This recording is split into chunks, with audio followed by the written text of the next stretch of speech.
Hello. Thanks so much for dropping in.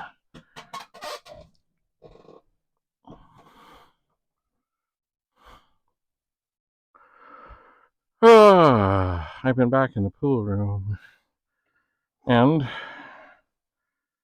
of course, there were more things that were on the chair that had fallen on the floor, such as Avenger for the VIC-20, which, if I remember right, it's kind of like Space Invaders. I'm just trying to think. I don't think I have a VIC-20 right handy to try these on. I don't think I do.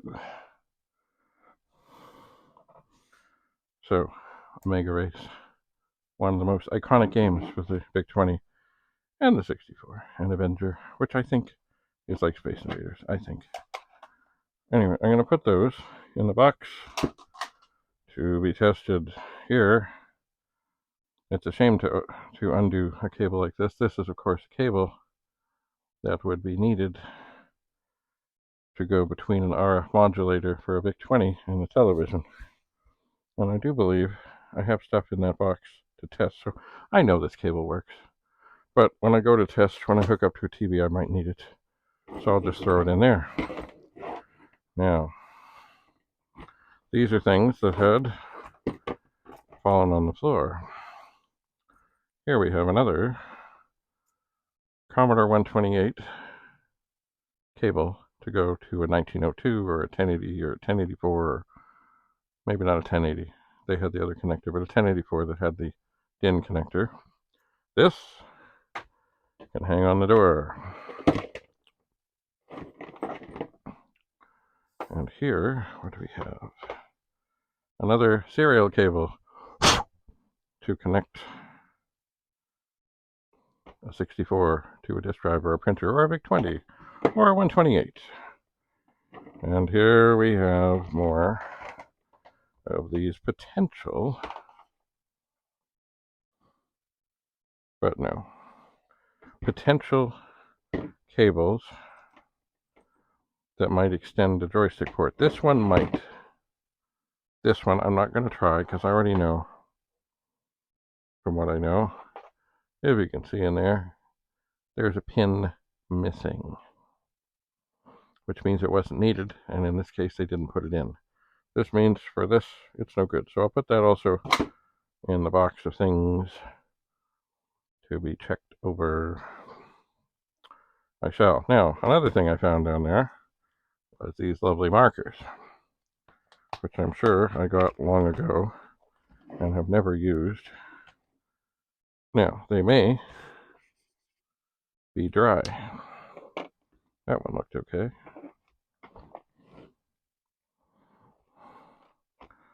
So maybe they're okay. I'll try a couple more. Oh yeah, they have never been used. Kind of a rainbow of markers. But some things, they dry out anyway. But these look okay. So I have a box of kind of school supplies and things downstairs. So I will take them back to the school supply box. I shall. Now, another thing that I found down there on the pool table was this. It is a vintage Commodore C112 adding machine. And I have used this. I have. Turn on the power. Up comes the lights. It has little arrows here to point out when you've got to 3 things. And it has a light over here, overflow, if you go too high. So, we can add up all kinds of things. Like if we had a 64 and a 128 and a VIC-20 and an Amiga 1000 and an Amiga 500 and an Amiga 2000 and an Amiga 3000 and and an Amiga 4000, and maybe an Amiga 2500. And I think in Europe there was a 1500, and a Commodore 16, and a +4. We'll just put in a 4. And what other machine am I missing? Max has nothing to do with it. Oh, we could add. They call the VIC 1001 in Japan, so we'll add 1001. We have an 801 printer, 1526 printer, 802 printer, 1084 monitor, 1902 monitor. There's all kinds of things. Anyway, if we add up all those things, not that it makes any difference at all, we end up with 21,848. So this is a piece of Commodore history. It does not have a printer. It does not have whatever, but it's very neat. It's very clean. And what is this? Oh, look, this is even better than I thought. This lets you adjust where the arrows are. So, yeah, I guess I would need them here. But if I were to add something like 1525, but we'll call it a 15.25, yes, well then we would need to adjust these arrows. Yes, we would. And that seems to be the point of it. I never even realized. So now that we've added in a 1525 printer and done it $15.25, we have $21,863.25. And of course now we can shift this to help us make sure we know where the comma would be between each 3 digits. It's magic. Anyway, always like the looks of this. And it still works. It's lovely. Lovely, lovely, lovely. So, another thing while we're here, you know what? I'm going to take this out, and I'm going to put in Centipede. I think that works with a joystick. Press F1. Press F1 to play. Alright, now, I suppose I need to get a joystick. Otherwise, I will soon perish. Which, of course, happens in most games. So are we moving? We're moving. Alright, I'm going to put the auto fire on. But it's not, yeah, we're doomed. Okay. I've got the auto fire on. I think it only works once whatever you've shot is gone. Oh, I see. I'm going to die again.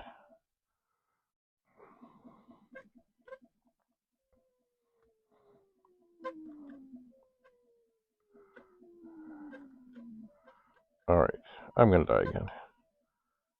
Maybe. But I got more points. Okay, I think this is the demo. Okay, so that's beautiful. But what I really wanted to do was test out this cord to see if it would allow us to use the joystick in here. And then, of course, I know that it can be, and it's a long one. I hope it works. Can do that. Okay, F1, F1, and yeah, it does not. That's too bad. Oh well, I'm sure it's good for connecting an old IBM something to one of its monitors, but it's not good for a joystick extension, which is too bad. Because it's so long. Anyway, I'll toss that in the Other box. Not the good box.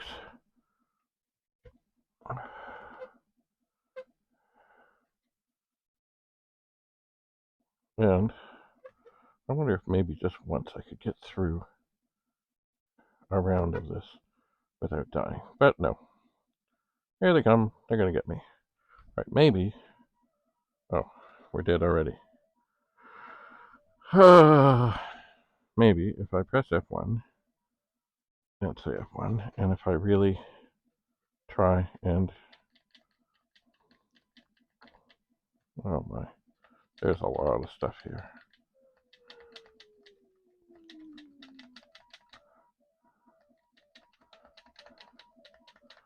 And I'm dead again. Boy, they move quick.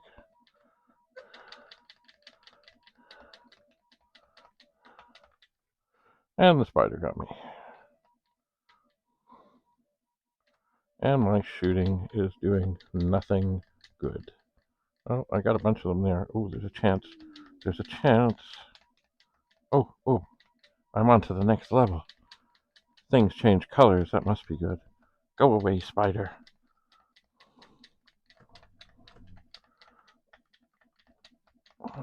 Oh, I'm on to the next level.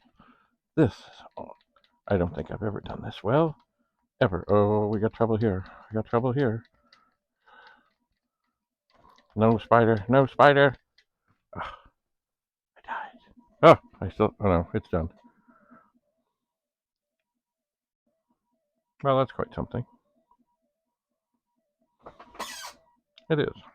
Anyway, so the last thing that I put that in the good box. Woohoo! The last thing I found down there was a vintage edition of a men's magazine. And it is from May 1972.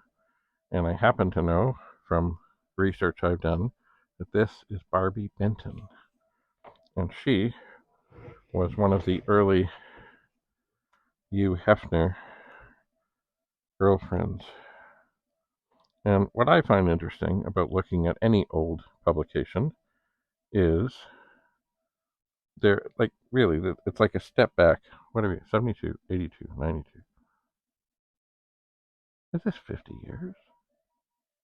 51 years? Yeah, this is from 51 years ago. And there's jokes and cartoons and yes, there's a few pictures of people in various states of undress. But really, like, if I look at the oh look, here's an ad for a Ford Torino. My golly.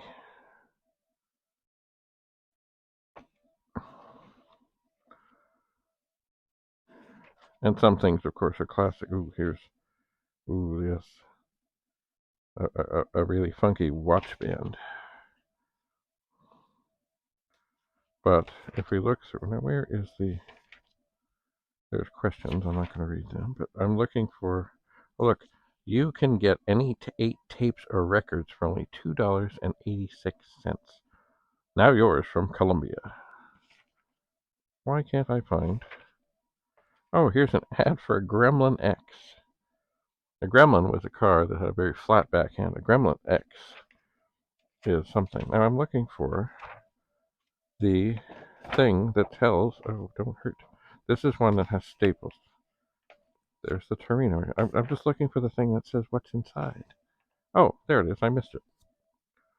So what do we have? All kinds of articles and things, but I want to read about the Gremlin X.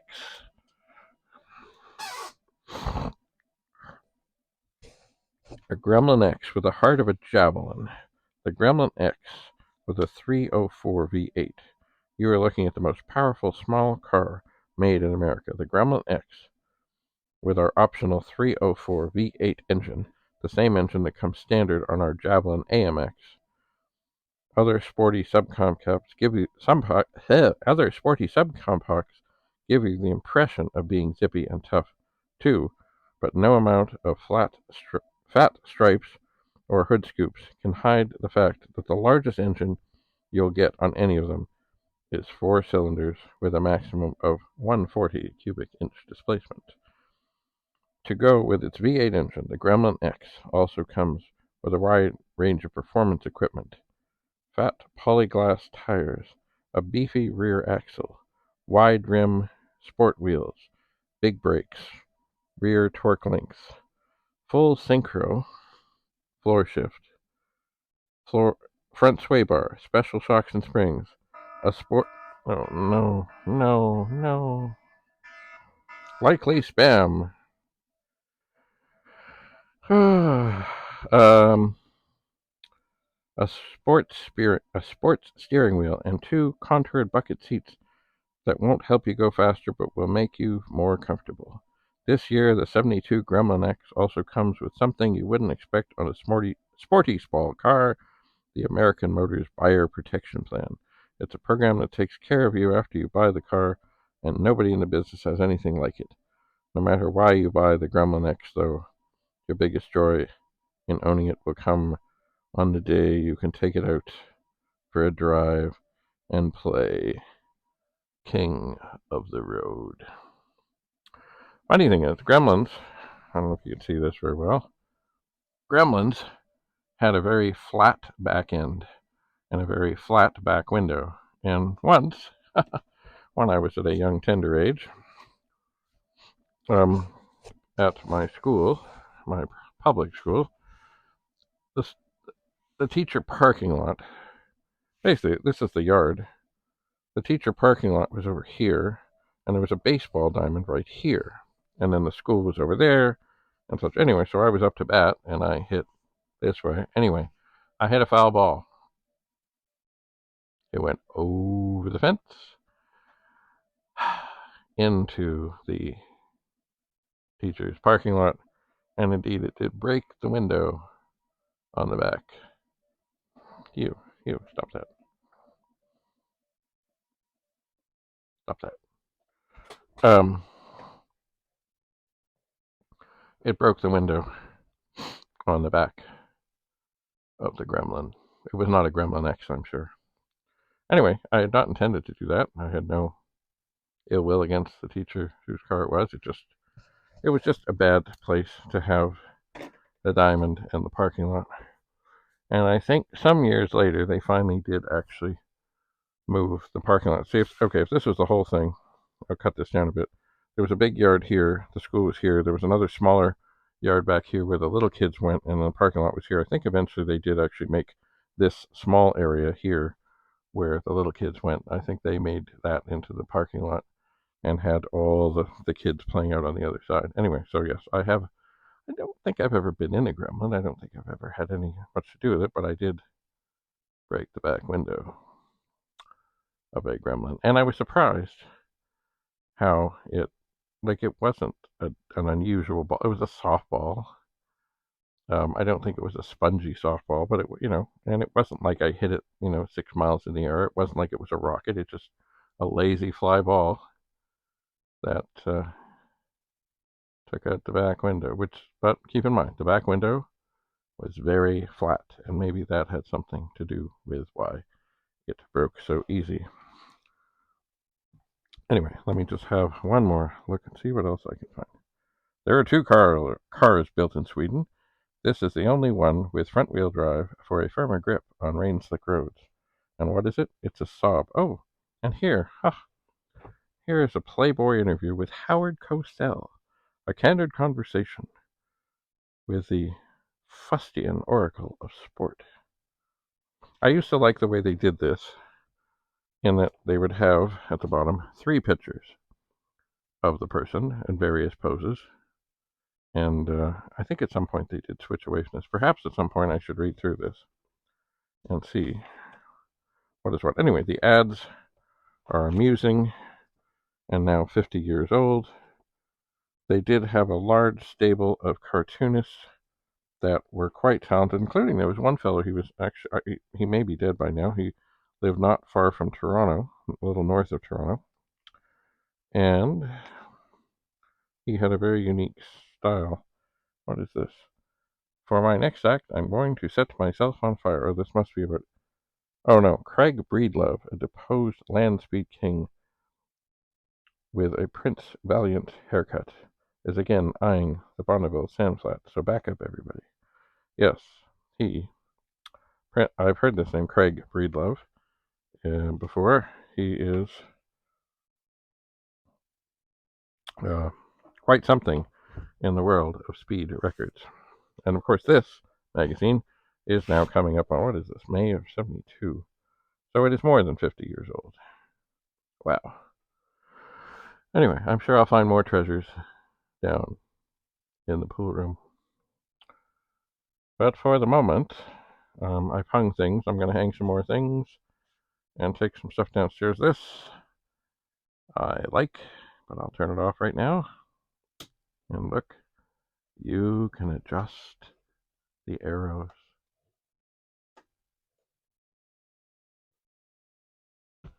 Beautiful. Anyway, that was easy. Thanks for coming to the world of Commodore. Perhaps otherwise known as the Twilight Zone. The search for things and the tidying of the pool room shall continue. And if you've seen in there before from earlier videos, you'll know this is no small task. Thanks again for coming. Bye for now.